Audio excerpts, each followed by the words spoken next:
Ako po si Georgie Abang, 30 years old. Pagka po naglalakad ako ng ilang ano lang po, siguro mga wala pang isang minuto, napakasakit na po ng paa ko, mabigat. Mabigat na po yung paa ko, hanggang sa puwitan ko sumasakit yung mga ugat ko.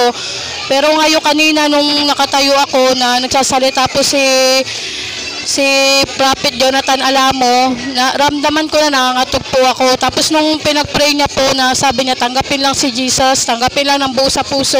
Hinawakan ko po yung kaliwang kamay ko, numawak po sa binti ko, sa likod po ng binti ko. Tapos yung kanang kamay ko po, inangat ko po. Okay, ngayon kung ano yung sakit na nararamdaman mo, hawakan mo. At yung isang kamay mo, yung kanang kamay mo, itaas mo sa Lord.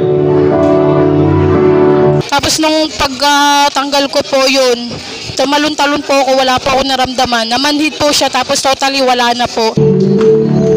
Taas ang kamay ang gumaling. Ang nakatanggap ng kagalingan, taas ang kamay. Glory! Glory! Glory! Wala na! Wala na! Wala na! Wala na! Purihin ang Lord! Woo! Hallelujah! Takbo mo nga ate! Takbo! Takbo! Takbo! Sige! Wala na! Wala na! Ang buti ng Lord! Glory! Hallelujah! Hallelujah! Napakagaling po ng Panginoon. Suspurihin po ang Panginoon.